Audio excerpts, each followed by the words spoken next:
सबुठी धूमधाम रे अनुष्ठित होईची प्रभुंक घोषयात्रा। हेले रथयात्रा को नहीं रही विभिन्न स्थान रे भिन्न एक परंपरा। जाजपुर जिला मधुपुरगढ़ जगन्नाथ मंदिर रे चलित वर्ष धूमधाम रे अनुष्ठित होईची प्रभुंक घोषयात्रा।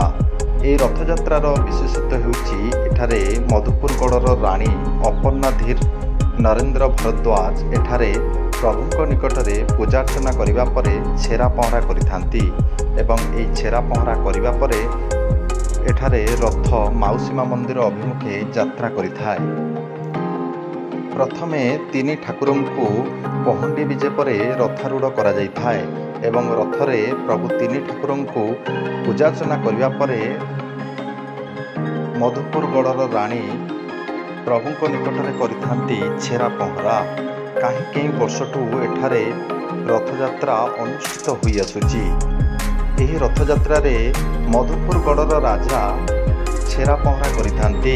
हेले पीढ़ी पर पीढ़ी राजांकर झियो पुओ नथिबारु एथर तांको झियो तथा राणी अपर्णा धीर भरद्वाज एठारे छेरा पहरा करिथांती। परे रथ माउसीमा मंदिर अभिमुखे यात्रा करिथाय। रथयात्रा को देखिबा पाई विभिन्न स्थानरू बहु संख्यार भक्तंक भीड़ जमी थाए। सेहीपरि धर्मशाला ब्लॉकर भालुकाई स्थित जगन्नाथ मंदिर रे मध्य धूमधाम रे पालित होईची प्रभुंक घोषयात्रा। एठाकार परंपरा हेउची धर्मशाला थानार अधिकारी ए रथयात्रा रे छेरा पहरा करुथांती। सेहीपरि भावे चलित वर्ष मध्य धर्मशाला थानार अधिकारी तपन नायक रथयात्रा रे छेरा पहरा करथिले। एक विराट पटुआर रे आसी पहुंची रथरे प्रभु तीन ठाकुरंकु पूजार्चना करथिले। परे एठारे छेरा पहरा करथिले एवं छेरा पहरा करिबा परे रथ माउसीमा मंदिर अभिमुखे यात्रा करिथिला। पारंपरिक नृत्यर ताले ताले कंपिथिला समग्र परिवेश।